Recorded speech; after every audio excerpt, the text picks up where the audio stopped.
is going back and kind of going to your main career considered wishy-washy, considered a negative thing? And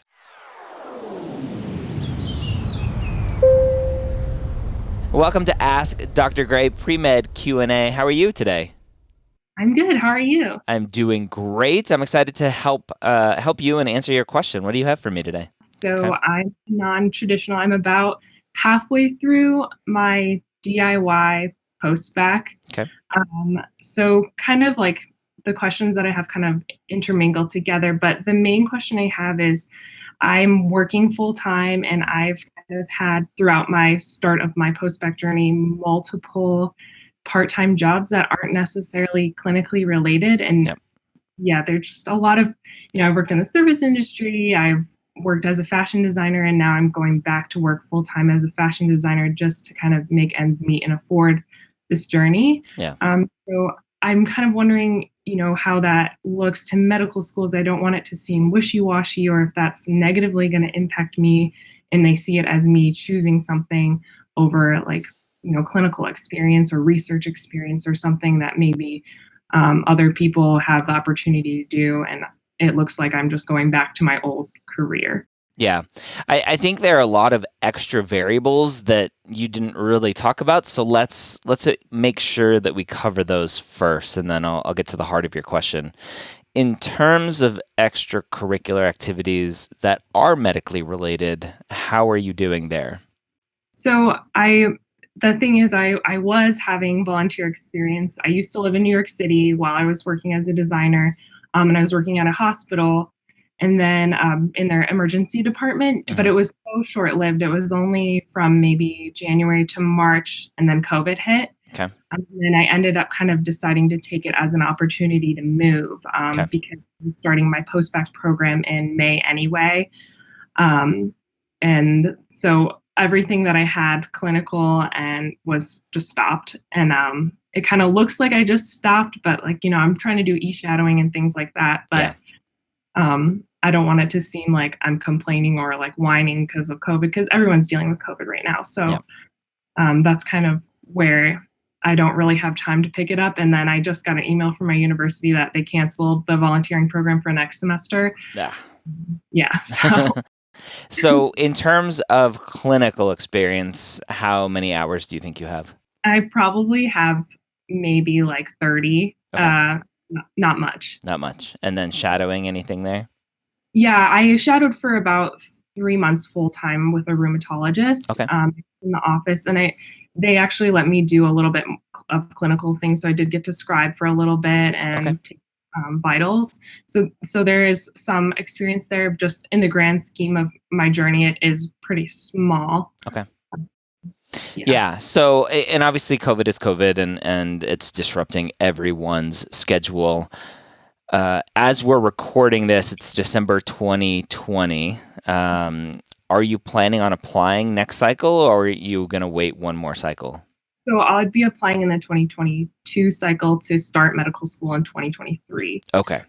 Yeah. So fingers crossed, vaccine comes out, things are a little bit better. You'll have some time, hopefully kind of mid to tail end of 2021, to pick back up and get some shadowing, get some clinical experience.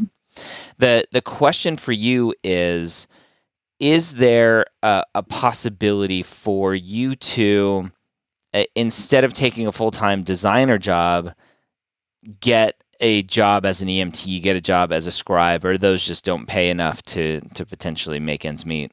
Right. That's kind of where I'm living right now, is like financial stability. Yeah. Just as a non-traditional, I have to pay my own way. Yep. I have thought about those things. It's just like that chunk of change that you pay up front to get the training is a little bit much for me right now. Yeah.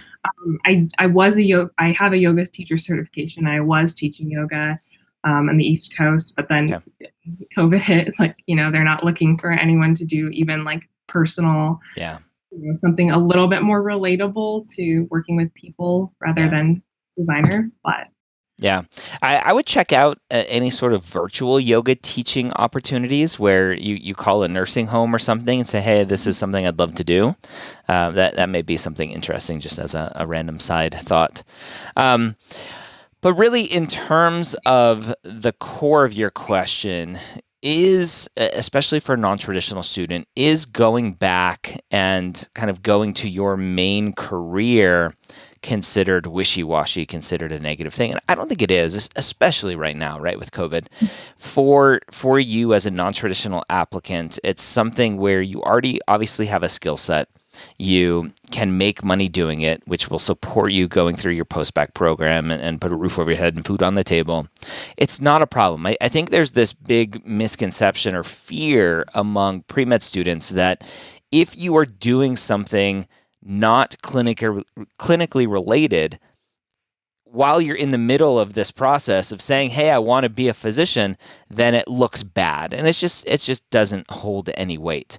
Obviously, and why I started with the questions I started with, you need to have the experiences that prove to yourself that this is what you want, and it's not something where you're just making a last minute decision to go, "Hey, I want to be a physician." You have to have those experiences to support it and to back that up. And you have a little bit of that, which is great. And obviously, again, COVID is throwing a wrench into your plans as well as everyone else's plans.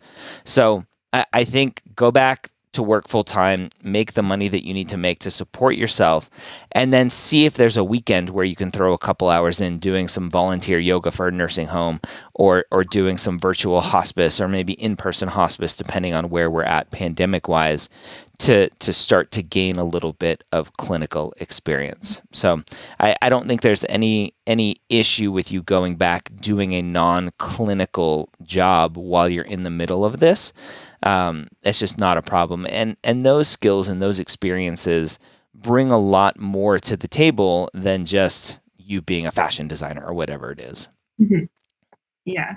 I mean, that's kind of what I'm worried about is that, and then also, the taking on a full-time job takes like a lot of time Yep. out of your schedule. So that's also something I'm finding a little bit of an issue with, is finding classes that are available, like university level classes that Yeah. are available during that time. So kind of my follow-up question is, I'm like already like pre-planning, out my next semesters even through the summer, and I can't find like an organic chemistry class that's taught at night. Yeah. And I mean, I've listened to your podcast and watched your videos before talking about community college, but that seems kind of like the only option for me to transfer to a community college out from my state school. Yeah. I don't want it to look like I'm just trying to take a harder class at an easier college. Yeah. It's not going to be easy either way. Yeah. Do you need to transfer out or just take that one class at a community college? I'm not sure if what the university will say, like if I have to take off a semester or something, it might have to just be me taking one class. I just don't want it to seem like I'm Yeah. playing the GPA game. Yeah. Why are you, obviously, in terms of a post-bac, if you're coming from a fashion career, my assumption is you just don't have the science background, and that's why you're doing the do-it-yourself post-bac versus you needing to improve your grades, or is it a mix of both? It's more just I don't have the classes. Okay. And also kind of another question is, I transferred already from a formal post-bac to a DIY because Yeah. basically because of COVID, I was going to go to Chicago, and then I was like, just kidding. I'm going to stay home and where my family is and just, do it here. Yeah. But then it's going to look like also I have a bunch of transfers going on. Yeah, it's not a problem. It's not a problem in the grand scheme of things because you have an answer for it, right? It's not like, well, I don't know why I transferred. I just transferred.